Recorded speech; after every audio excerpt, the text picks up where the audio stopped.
அனைவருக்கும் வணக்கம். இன்று நாம் காணவிருப்பதோ ஹிங்குலாஜ் மாதாவின் ஆலயமாகும். சக்தி பீடங்களில் ஒன்றாக விளங்கும் புகழ்பெற்ற ஹிங்குலாஜ் மாதாவின் ஆலயம் பாகிஸ்தானின் பலுசிஸ்தான் மாகாணத்தில் கராச்சி நகரில் இருந்து கிட்டத்தட்ட 250 கிலோமீட்டர் தொலைவில் உள்ளது. இந்த ஹிங்குலாஜ் மாதா கோவிலை முஸ்லிம்கள் நானிகே மந்திர் அல்லது பிபி நான்னி என்கிறார்கள். சிந்தி மொழியில் ஹிங்குலி என்றால் முன் வகிட்டுக்கு குங்குமம் பொட்டு அல்லது செந்தூரம் என்று பொருள். அன்னையின் வகிட்டுக்கு குங்குமம் வைத்த உச்சந்தலை இப்பகுதியில் விழுந்து சக்தி பீடம் ஆனதால் தான் இப்புனித இடத்திற்கு ஹிங்குலாஜ் என்று பெயர் வந்ததாம். இந்த மகாசக்தி பீடேஸ்வரியின் திருநாமம் கோடரி. இங்கு காவல் தெய்வமாக விளங்கும் இறைவர் பைரவர் பீமலோசனர். ஹிங்குலாஜ் மாதாவிற்கு பல இடங்களில் பல கோவில்கள் இருந்தாலும் அவளை முக்கியமான கோவிலாக பாகிஸ்தானின் ஹிங்கோல் மலை மீதுள்ள புகழ்பெற்ற நாணி மந்திர் ஆகும். உலகெங்கிலும் உள்ள தேவியின் பக்தர்கள் இங்கு வந்து அவளை பூஜிக்கிறார்கள். ஹிங்குலாஜ் மாதா கோவில் முகப்பு. ஹிங்குலாஜ் மாதாவின் கோவில் பற்றிய வரலாற்றை இப்பகுதியில் காண்போம். பாகிஸ்தான் நாடு பிரிக்கப்படுவதற்கு முன் தங்களது நேர்த்திக்கடனை செலுத்த வருடம் முழுவதும் ஆயிரக்கணக்கான பக்தர்கள் ஹிங்குலாஜ் மாதா கோவிலுக்கு வந்து சென்றனர். இந்த மதத்தின் சைவத்தில் ஒரு பிரிவாக உள்ள நாத் எனும் மதத்தினர் இங்கே ஏராளமானோர் இருந்துள்ளனர். இன்றும் நாத் யோகிகள் பலரும் அங்கே காண முடிகிறது. உஜ்ஜைனின் ராஜவம்சத்தை சேர்ந்த ஒருவர் நாத் சம்பிரதாயத்தில் மிகவும் தீவிரமாக ஈடுபட்டார் என்றும் கூறப்படுகிறது. நாத் சம்பிரதாயத்தை கடைபிடிக்கும் சாதுக்கள் கான்படா யோகிகள் என்றும் அழைக்கப்படுகின்றனர். கான் என்றால் இந்தியில் காது, படா என்றால் கிழிந்தது என்று பொருள். இவர்கள் துறவரம் செல்வதற்கு முன் இவர்கள் இரு காதுகளில் ஓர் அங்குல நீளத்தில் நீண்ட துளைகள் இடப்படும். அத்துளையில் வெள்ளித்தகட்டால் செய்யப்பட்ட வளையல்களை அணிந்து பெருவிழாக்களில் கூட்டம் கூட்டமாக இவர்களை நாம் காணலாம். ஹிங்குலாஜ் மாதா நோய்களை குணமாக்குபவளாகவும் கற்பை காப்பவளாகவும் வணங்கப்படுகிறார். இவள் குஜராத்தின் சத்திரிய வம்சத்தின் குலதெய்வமாகும். சந்திர சூடாமணியில் முதலாவதாக சக்தி பீடமாக கூறப்பட்டுள்ள இந்த ஆலயத்தை ராமனும் சீதையும் இளங்குவனும் தங்களது வனவாசத்தின் போது தரிசித்ததாக தல வரலாறு கூறுகிறது. மேலும் மகாபாரதத்திலும் இக்கோவில் பற்றி கூறப்பட்டுள்ளது. பரசுராமர் காலத்தில் தற்போதைய சிந்து பகுதியை ரத்னசேனன் என்னும் மன்னன் ஆண்டு வந்தான். அப்போது கிட்டத்தட்ட பரசுராமரின் சபதம் முடியும் காலம் வந்துவிட்டது. இந்த ரத்னசேனன் என்பவன் சூரிய குல அரசனாவான். இவனுக்கு 5 மனைவிகள். அவர்களின் பெயர்கள் சந்திரமுகி, பத்மினி, பத்மா, சுகுமாரி மற்றும் குசாவதி என்பனவாகும். அவர்களின் மகன்கள் முறையே ஜெய்சேனன், பிந்துமான், விஷால், சந்திரசால் மற்றும் பரத் ஆகியோர் ஆவர். அவர்கள் அனைவரும் பரசுராமர் சிந்து பகுதியை நோக்கி வருகிறார் என்று செய்தியறிந்து கவலையுடன் அச்சத்துடனும் இருந்தனர். அதனால் அவர்கள் சரஸ்வதி நதிக்கரையில் ஆசிரமம் அமைத்து வாழ்ந்திருந்த ததீசி முனிவரிடம் அவர்கள் அனைவரும் அடைக்கலம் புகுந்தனர். ரிஷிகளின் ஆசிரமம் எல்லைக்குள் போரிடக்கூடாது என்று ஒரு விதி இருந்ததால் பரசுராமர் அங்கே செல்லவில்லை. இவ்வாறிருக்க ஒரு நாள் ரத்னசேன மன்னன் காட்டுக்கு வேட்டையாடச் சென்றிருந்த போது ஆசிரம எல்லையை அறியாமல் கடந்துவிட அதை உணர்ந்த பரசுராமர் தன் கோடாரியால் அவன் சிரம் கொய்தார். அரசன் வெகுநேரமாகியும் ஆசிரமம் வந்து சேராததால் கவலையடைந்த மனைவிகளும் மகன்களும் காட்டில் தேடிய போது அவன் உடல் கிடைக்க அனைவரும் கதறி அழுதனர். அவ்வுடலை எடுத்துக்கொண்டு ஆசிரமம் வந்தனர். மனைவிகள் 5வரும் தன் கணவன் சிதையிலேயே உடன்கட்டை ஏறி மாண்டனர். அரசனின் 5 மகன்களையும் ததீசி முனிவர் பாதுகாத்தார். பரசுராமர் வந்து பார்த்தபோது அந்த 5வருக்கு பிராமணர் போல் வேடமிட்டு வேதங்களை மந்திரங்களையும் முதலிய பல பயிற்சிகளை அளித்திருந்தார். அதனால் பரசுராமர் அவர்களை அடையாளம் காணாது சென்றார். பரசுராமர் சென்ற பிறகு ததீசி முனிவர் ஜெய்சேனனுக்கும் அவன் தம்பிகளுக்கும் பாதுகாப்பிற்காக ஹிங்குலாதேவி மந்திரத்தை போதித்தார். ஓம் ஹிங்குலே பரம் ஹிங்குலே அம்ருத் ரூபிணி தனுசக்தி மன சிவே ஸ்ரீ ஹிங்குலாய் நம ஸ்வாஹா. பிறகு தன் தம்பிகளுடன் நாட்டுக்கு திரும்பிச் சென்றான் ஜெய்சேனன். ஹிங்குலாதேவி மந்திரத்தை பிரணாயம் செய்து தேவியின் அனுகிரகம் பெற்று ஆட்சி செய்தான். இதனால் அவனை அடையாளம் கண்ட பரசுராமர் அவனை அழிக்க எண்ணி விரைந்தார். அப்போது அங்கு தோன்றிய ஹிங்குலா தேவி ஜெயசேனன் நல்லுள்ளம் படைத்தவன் என்றும் அவன் தன் பக்தன் என்றும் கூறி பரசுராமரை தடுத்தார். அதனால் பரசுராமர் கோபம் தணிந்து தேவியை வணங்கி திரும்பிச் சென்றார். ததீசி முனிவரிடம் பிராமண வேடத்தில் இருந்ததால் ஜெயசேனன் பிரம்மகுல சூத்திரியன் என்றும் அழைக்கப்பட்டான். இதனால் இவன் பிரம்மகுல சூத்திரியர்களின் குலதெய்வமானாள். முன்னொரு காலத்தில் தற்போது கோவில் இருக்கும் இப்பகுதியை ஹிங்கோளி என்ற ஒரு பிரிவினர் இருந்தனர். அவர்கள் அரசரான விஸ்தர் என்ற மன்னன் ஆட்சி செய்தானாம். அவனுக்கு ஹிங்குல் மற்றும் சுந்தர் என்று 2 மகன்கள் இருந்தனர். இளவரசன் சுந்தரன் அண்டை நாட்டு மீது படையெடுத்து அந்நாட்டு மக்களை பலரை கொன்று பெரும் செல்வத்தை கொள்ளையடித்தான். இதனால் அப்பகுதி மக்கள் சிவனிடம் தங்கள் குறைகளை முறையிட்டனர். அதனால் சிவன் விநாயகனை அனுப்பி சுந்தரனை சம்ஹாரம் செய்து வைத்தார். ஹிங்குல் தன் சகோதரனின் இறப்பிற்கு பழிவாங்க நினைத்தான். அதனால் பல வருடங்கள் தவம் செய்து உலகத்திலும் உள்ள எந்த உயிர்களாலும் தனக்கு மரணம் நிகழக்கூடாது என்று சூரிய ஒளி புகா இயலாத இடத்தில்தான் தன் உயிர் போக வேண்டும் என்று வரம் பெற்றான். அதனால் அனைவரையும் கொடுமைப்படுத்தி பெண்களின் கற்பையும் களங்கப்படுத்தினான். இச்சமயத்தில் ஹிங்கோளி மக்கள் பவானி மாதாவின் மீது பக்தி செலுத்தி வழிபட்டு வந்தனர்.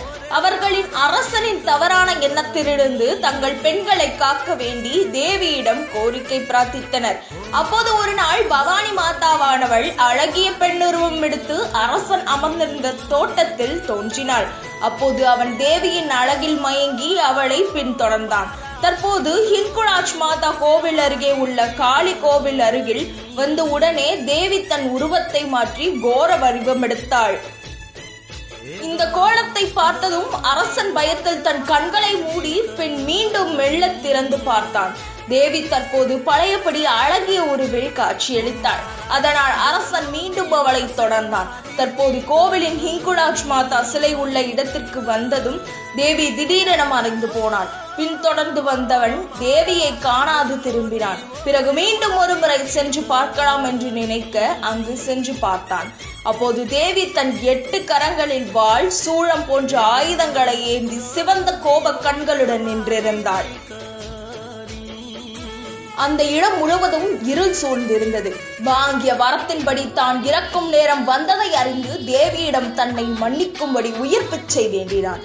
அப்போது தேவி அவளிடம், நீ ஒரு அரசனாயிருந்து உன் நாட்டையும் நாட்டின் பெண்களையும் மதிக்க தவறிவிட்டாய். மேலும் பெண்களிடம் தவறாக நடந்து கொண்டாய். நீ செய்த மற்ற தவறுகளுக்காக உன்னை மன்னிக்கலாம். ஆனால் அப்பாவி பெண்கள் கற்பை களங்கப்படுத்தியதற்காக நான் ஒரு பொழுதும் உன்னை மன்னிக்க மாட்டேன். அதனால் நீ இப்போதே கொல்லப்பட வேண்டியவனாகிறாய் என்று கூறினாள். அரசன் மீண்டும் இறுதியாக கெஞ்சினான். தேவியானவள் வாழ்க்கை தவிர வேறு ஏதாவது கேள் என்றாள். அவன் தேவியிடம் அதே இடத்தில் சிலை வடிவில் தனது பெயரிலேயே என்றும் காட்சியளிக்கும்படி வேண்டினான். இந்த இடம் தன் பெயரிலேயே வழங்கப்பட வேண்டும் என்றும் யாரொருவர் இந்த இடத்தில் தேவியை உண்மையான பக்தியுடன் வணங்குகிறார்களோ அவருக்கு மீண்டும் பிறவாத வரமருள வேண்டும் என்று வேண்டினான். மீண்டும் மனம் திருந்தி நல்லெண்ணத்துடன் இங்கு வருபவர் நல்லவரோ கெட்டவரோ நீ அவர்களுக்கு உதவ வேண்டும் என்றான். அவன் வேண்டியவற்றை வரமளித்து அவனை அழைத்து அன்னை அவ்விடத்திலேயே என்றும் நீங்காது அமர்ந்தாள். அதனால் இங்கு வந்து வணங்கினால் நிச்சயம் தேவியின் அருளும் மோட்சம் கிட்டும் என்பது நம்பிக்கை. இதனால் இந்துக்களின் வழிபாட்டுகளில் இக்கோவில் மிகுந்த ஆன்மீக முக்கியத்துவம் பெற்று இங்கு யாத்திரை செல்வது அவசியமாகிறது. பெரும்பாலும் இக்கோவிலுக்கு முஸ்லிம்களே வருகிறார்கள் என்பது வியப்பான செய்தியாகும். இன்னொரு கதையும் கர்ண பரம்பரையாக கூறப்படுகிறது. இந்தியாவின் ஒரு குக்கிராமத்தில் 3 சகோதரர்கள் வசித்து வந்தனர். ஒவ்வொருவரும் ஒவ்வொரு வேலை செய்து வந்தனர். ஒருவன் துணி தைப்பவனாகவும், ஒருவன் போர் வீரனாகவும், மற்றொருவன் பொற்கொள்ளனாகவும் இருந்தனர். அவர்கள் ஒவ்வொரு நாளும் அன்னையை பூஜித்து அவர்கள் ஆசை பெற்று தம் வேலையை செய்து வந்தனர். சகோதரர்கள் 3வரும் அவரவர் சம்பாத்தியத்தை வைத்துக் கொண்டு சந்தோஷமாக வாழ்ந்தனர். ஒரு நாள் இரவு தங்களுக்குள் யார் சிறந்தவர் என்று, யார் அதிகமாக சம்பாதிக்கிறார்கள் என்றும் விவாதித்தனர். பிறகு யார் அதிகம் சம்பாதித்து தேவிக்கு திருப்பணி செய்கிறார்களோ அவர்தான் தேவிக்கு பிடித்தமானவர் என்று பொற்கொள்ளனும் துணி தைப்பவனும் கூறினார். அவர்களுள் சத்திரியன் மட்டும் அதிகம் சம்பாதிக்க முடியவில்லை. அவனை மற்ற இருவருக்கும் அவமதித்தனர். அதனால் அவன் மனமுடைந்து அன்றிரவு ஹிங்குளாஜ் மாதா கோவிலுக்கு சென்று தன்னை ஏன் பிடிக்கவில்லை என்று தாயிடம் முறையிட்டு அழுது புலம்பினான். மறுநாள் காலை அவர்களின் வீட்டு வாசலில் தேவி தோன்றினாள். யாருக்கு என் கைகளில் உள்ள குங்குமத்தை முதலில் வைக்கிறேனோ அவனே எனக்கு மிகவும் பிடித்தமான பக்தன் என்று சொன்னாள். சொன்னவுடன் தேவிக்கு தனக்குத்தான் குங்குமம் வைக்க வேண்டும் என்று துணி தைப்பவன் கைகளை அலம்பச் சென்றான். பொற்கொள்ளன் பூ பறிக்கச் சென்றான். ஆனால் சத்திரியன் தன்மேல் தேவிக்கு கருணை பிறக்காதென்று நினைத்து அப்படியே நின்றான். ஆனால் தேவி அவனை நோக்கி வந்து குங்குமத்தை அவன் நெற்றியில் வைத்தாள். அப்போதுதான் தேவி யாரிடமும் பக்தியை தவிர வேறொன்றையும் எதிர்பார்ப்பதில்லை என்று அவன் உணர்ந்தான். பிறகு பொற்கொள்ளனுக்கு அதற்கடுத்து துணி தைப்பவனுக்கு குங்குமம் வைத்தார். 3 சகோதரர்களும் தேவி ஆசி பெற்று நல்வாழ்வு வாழ்ந்தனர். அழகாக தோற்றமளிக்கும் ஹிங்கோல் நதிக்கரையில் உள்ள ஒரு மலைக்குகையில் ஹிங்குளாஜ் மாதா பீடம் அமைந்துள்ளது. இப்பீடத்தின் கருவறையை அடைய உயரம் குறைவாக தென்படும் குகை வழியாக ஊர்ந்துதான் செல்ல வேண்டும். அன்னைக்கு ஹோமம் நடத்தும் போது ஹோமத்தின் பூர்ணகிதியின் போது எழும் உயர்ந்த ஜுவாலையில் கோடாரி அன்னையின் திருவுருவம் ஒரு நொடி நேரத்தில் சிலருக்கு தென்படும் என்பார்கள். ஆனால் ஹிங்குளாஜ் பீடத்தின் குகையில் கருவறையில் வருடம் முழுவதும் இடைவிடாமல் எரியும் தீஜ்வாலையில் அன்னையின் திருவுருவத்தை காணலாம் என்கிறார்கள். ஸ்வயம்பு வடிவத்தில் செந்தூரம் பூசப்பட்டிருக்கும் கோவில் அதிகாலை முதல் மாலை இருள் சூழும் நேரம் வரை திறந்திருக்கும். உலர் பழங்கள், இனிப்புகள், சிந்தூர் குங்குமம், தேங்காய்கள், வளையல்கள், சிவப்பு நிற சுந்தாதி துணிகள், அத்தர் மற்றும் அகர்பத்திகள் ஆகியன தேவிக்கு இங்கு பக்தர்களால் வழங்கப்படுகிறது. இங்கு செல்லும் யாத்திரர்களுக்கு பாகிஸ்தான் அரசு எல்லா சௌகரியங்களையும் செய்து தருகிறது. தவிர ஹிங்குளாஜ் சேவா மண்டலி என்ற அமைப்பு உலகில் பல்வேறு இடங்களில் வருடம் இருமுறை கொண்டாடப்படும் திருவிழாக்களுக்கு வரும் பக்தர்கள் எல்லா உதவிகளையும் செய்து வருகிறது. இத்திருத்தலத்தை அங்கு இருக்கும் மக்கள் முஸ்லிம் மதத்தை சேர்ந்தவர்கள் நானிகா மந்திர், பாட்டியின் கோவில் என அன்புடன் கூறுகிறார்கள். இத்தலம் அவர்கள் பாதுகாப்பில் தான் உள்ளது. நாணி என்றால் இந்தியில் அம்மாவின் அம்மா, தாய் வழி பாட்டி என்ற அர்த்தம். அதாவது இந்த இடத்தில் தாய்க்கெல்லாம் தாயானவள் என்று பொருள்படுகிறது.